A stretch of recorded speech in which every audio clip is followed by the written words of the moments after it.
నమస్తే. గత కొద్ది రోజుల నుంచి ఏ హోటల్లో చూసినా కల్తీ కల్తీ కల్తీ. ఎక్కడ చూసినా చికెన్ షాపులో కల్తీ, హోటళ్లలో కల్తీ, రెస్టారెంట్లో కల్తీ. అసలు కుళ్ళిన మాంసాలు ఇప్పటికీ కూడా అవే తిని చాలామంది అనారోగ్యానికి పాలవుతున్నారు. సో దానికి నియంత్రణ ఎట్లా చేయాలా? సో ఇదే అంశంపై మనతో మాట్లాడడానికి వినియోగదారుల పరిరక్షణ కమిటీ సంఘాల నాయకులు ఉన్నారు. మాట్లాడదాం ఒకసారి.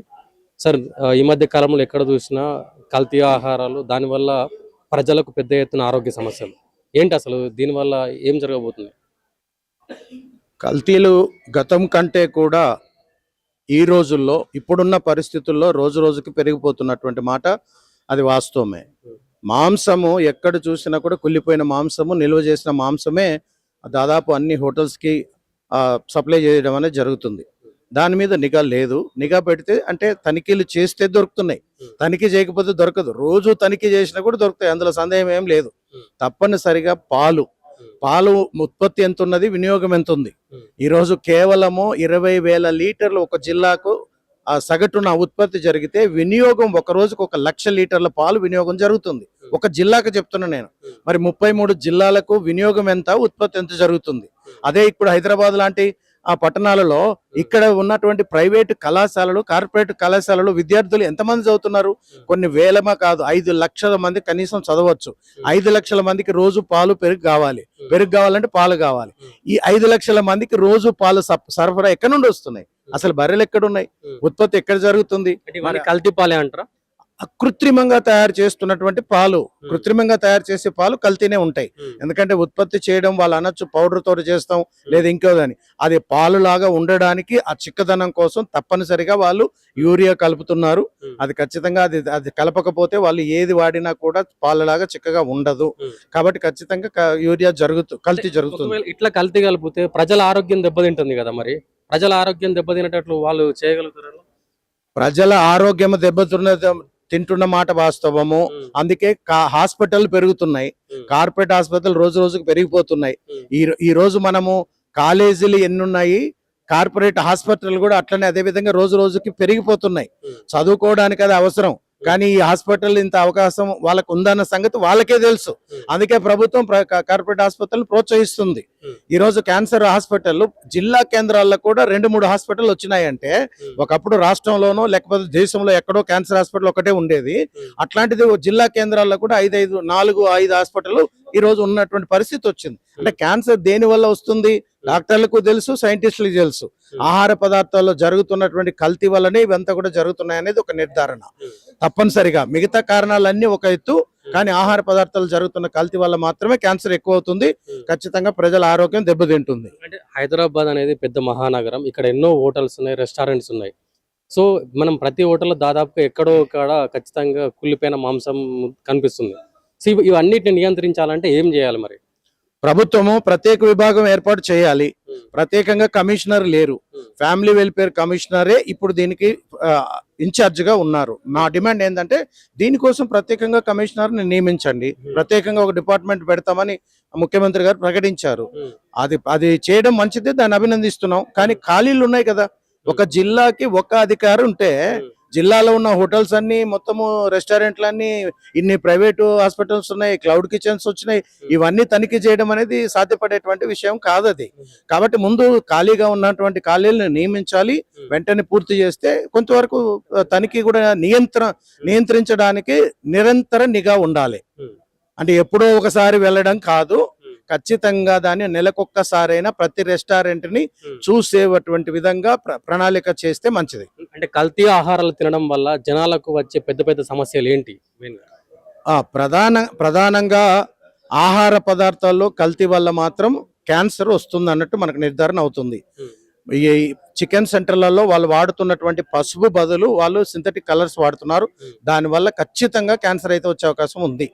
అట్లనే పాలు యూరియాతో తయారు చేసిన కృత్రిమ ఎరువు పాలు ఏవైతే ఉన్నాయో, పెద్దవాళ్ళకేమో అజీర్తి వస్తుంది, కొంచెం ఇబ్బందులు అవుతాయి. కానీ చిన్న పిల్లల అవయవాలు కూడా ఎదగకుండా అయిపోతుంది.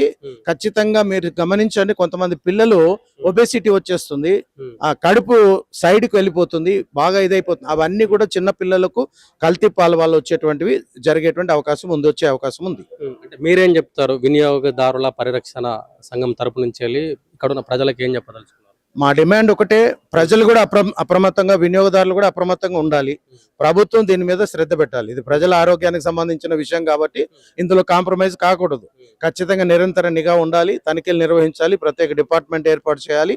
విజిలెన్స్ ఉంటే మంచిది, తప్పనిసరిగా దాని మీద నిఘా చేయాలి. సార్ ఇప్పుడు తెలంగాణలో ఫ్యామిలీ వెల్ఫేర్ కమిషనర్, కుటుంబ ఆరోగ్య శాఖ కమిషనర్ గారే ఇన్ఛార్జిగా ఫుడ్ సేఫ్టీ కమిషనర్ ఉన్నారు. ఫుడ్ సేఫ్టీ కమిషనర్ ప్రత్యేకంగా ఒక అధికారి ఉండాలి. అదనపు బాధ్యతలు ఉన్నాయి. ఫ్యామిలీ వెల్ఫేర్ అనేదే చాలా పెద్ద విభాగం, అక్కడనే అనేక సమస్యలు ఉంటాయి. ఆ యంత్రాంగమే చాలా పెద్ద యంత్రాంగం. ఆ యంత్రాంగానికి అధికారి ఇటు కమిషనర్గా ఉండడం వల్ల దీని మీద ఒక ప్రత్యేకంగా కాన్సన్ట్రేషన్ అధికారులు చేయలేకపోతున్నారు సార్. అట్లనే డైరెక్టర్ ఉన్నారు, ఇండియన్ ప్రివెంటివ్ మెడిసిన్ డైరెక్టర్ గారే దీనికి డైరెక్టర్ ఉన్నారు ఫుడ్ సేఫ్టీ. అంటే 2 పోస్టులు కూడా అదనపు బాధ్యతలు ఉన్నాయి. ఉన్నప్పుడు ఎలాగో దీన్ని అట్లా చూడనట్టు పోవచ్చు అనేది కాకుండా ఎలాగో ఒక పార్షియల్గా అయిపోతుంది. కాబట్టి ప్రత్యేకంగా అధికారులు ఉండాలి, ప్రత్యేకంగా మంత్రిత్వ శాఖ ఉండాలి వినియోగదారుల వ్యవహారాలకు. దాని వినియోగదారుల ఆహార కల్తీకి ప్రత్యేక ట్రిబ్యునల్ ఉండాలి, చట్టం చెప్తుంది. ప్రత్యేక ట్రిబ్యునల్ ఉండాలి, ప్రత్యేక కోర్టులు ఉండాలి. కోర్టులు లేవు, ట్రిబ్యునల్ లేరు, అధికారులు ప్రత్యేకంగా లేరు. కానీ ఈ క్రమంలో ఆహార కల్తీ మరి ఉధృతం జరిగిపోతుంది. అంటే అధికారులకు ప్రజల ఆరోగ్య సమస్యలతో అవసరం లేదన్నట్లు అట్లా వ్యవహరిస్తున్నారా ఈ అంశం చూస్తుంటే? అలాంటిది కాదు, ప్రత్యేకంగా అధికారులు ఉండాలి, ప్రత్యేక నిఘా వ్యవస్థ ఉండాలి. ఇకపోతే ఇప్పుడు నిఘా వ్యవస్థ లేకపోయినట్లయితేనే కదా ప్రజల ఆరోగ్యం కావచ్చు, అదే జరుగుతుంది వాస్తవమే. కానీ మళ్ళీ ఇంకో ఇక్కడ పెద్ద సమస్య ఏంటంటే గ్రేటర్ హైదరాబాద్ మున్సిపల్ కమిషనర్ కంట్రోల్లోని సిబ్బంది ఇటు ఫుడ్ సేఫ్టీ సంబంధం. కమిషనర్ గారి జీతభత్యాల కన్నా గ్రేటర్ హైదరాబాద్ మున్సిపల్ కమిషనర్ జీతాలు ఇస్తారు, పని మాత్రం చేయడానికి ఇంకో దిక్కు పోవాలి. ఇంకో కంట్రోల్లో పోవాలంటే ఆ అధికారి కంట్రోల్లో ఉండలేరు కదా వీళ్ళు. ఎవరైతే జీతభత్యాలు ఇస్తున్నారో అతనే చట్టాన్ని అమలు పరచాలి. కానీ ఇక్కడ గ్రేటర్ హైదరాబాద్ మున్సిపల్ చట్టం చేయాల్సిన డ్యూటీలు ఫుడ్ సేఫ్టీ. కాబట్టి ఈ 2 విభాగాల మధ్యన కన్ఫ్యూజన్ లో దాన్ని ఆహార కల్తీని పట్టించుకున్న నాదుడే లేదు సార్. చేసినా కూడా కేసులు పెట్టేవారు కాలయాపన అవుతున్నది, సంవత్సరాల కొద్ది కాలయాపన. అంటే కల్తీ చేస్తున్న వారికి భయం లేకుండా పోతున్నది. భయం ఉండాలి. అంటే ఇట్లే ఉంటే ప్రజల ఆరోగ్యంతో ఆట ఆడుకోవడం అవుతుంది కదా. కావచ్చు, కాదు మేము ఆ వినియోగదారుల సంఘాల పక్షాన అనలేకపోయినా కూడా ఇప్పుడు వారికి ముఖ్యం ఆహారం ఉన్నప్పుడే జీవితం ఉంటుంది. ఆహారం, నాణ్యమైన ఆహారం అందరూ ఉండాలి. పోలీస్ శాఖ కూడా మంచిగానే పనులు చేస్తున్నారు, హెచ్ఫాస్ట్ పెట్టారు, చేస్తున్నారు. కానీ కేసులు ఫైలింగ్ వచ్చినప్పుడు మరి ఈ యంత్రాంగం చట్టానికి పటిష్టంగా చట్టం ఉండాలి. ఇది కోరలేని చట్టం అనడానికి నేను అంటాను. అంటే ఇప్పుడు చట్టాలంటే దాదాపుగా చాలా మంది కల్తీ ఆహారం తయారు చేస్తూ దొరుకుతున్నారు 2-3 రోజులకే మళ్ళీ వాళ్ళ షాపులు తెరుచుకుంటున్నారు, వాళ్ళ రెస్టారెంట్లు తెరుచుకున్నారు, యథావిధిగా మళ్ళీ నడిపిస్తున్నారు కదా. అది దాని గురించి నేను సరిగా చెప్పలేను. ఎందుకంటే మేము చైతన్యం తేవటం, మా దృష్టికి వచ్చినాయని అధికారుల ముందు పెట్టడం మా యొక్కది. కానీ న్యాయ వ్యవస్థలో కేసులు అనేది శిక్షలు అమలు అవుతే భయం ఉంటుంది, అప్పుడు ఆహార కల్తీ అరికట్టబడుతుంది. అంటే మీరు ఇప్పటిదాకా ప్రధానంగా పాల కల్తీ గురించి మాట్లాడారు. ఏం జరుగుతుంది అసలు పాల కల్తీ విషయంలో? రాష్ట్రంలో పెద్ద ఎత్తున పాల ఉత్పత్తి జరుగుతుంది. సో దీనికి సంబంధించి ఏం చెప్తారు? ఇక్కడికి సరిపోయిన మన రాష్ట్రంలో ఉన్న వాడకానికి సరిపోయిన పాలు ఇక్కడ ఉత్పత్తి జరగట్లేదు వాస్తవం. అది వేరే రాష్ట్రం నుంచి వస్తాయి, వేరే కర్ణాటక నుంచి వస్తుంటది, చెన్నై నుంచి వస్తున్నది, గుజరాత్ నుంచి కూడా వస్తుంటాయి. కానీ ఈ రావటంలో 3-4 రోజులు రవాణాలో పాలు ఎలాగో పాడైపోతాయి. 24 hours పాల యొక్క నాణ్యత, లైఫ్ దాని యొక్క ఓన్లీ 24 hours. 24 గంటల తర్వాత ఆటోమేటిక్ పాలు చెడిపోతాయి. మరి 3-4 రోజులు రవాణా వస్తున్నది అంటే దాంట్లో రసాయనాలు కలుపుతుంటారు. ఆ రసాయనాలు అదే మనం తాగుతున్నాం సార్. ఉత్పత్తి లేదు కానీ పాలు పెరుగుతున్నాయి. సో అంటే ఇదంతా ప్రజల ఆరోగ్యంపై ఎలా దెబ్బ పడుతుంది అసలు? ప్రజలకు హాని జరుగుతుంది, వాస్తవంగా హాని జరుగుతుంది పాలకు. దానికి అనేది గంటాపదంగా చెప్పవచ్చు. పాలే లేదు, నాణ్యమైన పాలే లేవు, ఎక్కడ ఉత్పత్తి ఎక్కడ వస్తున్నది. కాబట్టి ఇది ఇంత పెద్ద వ్యవస్థ, ఇంత పెద్ద సమస్య, ఇది అత్యంత ప్రధాన సమస్యకు ఒక ప్రత్యేకంగా యంత్రాంగం తప్పనిసరిగా ఉండాల్సిందే.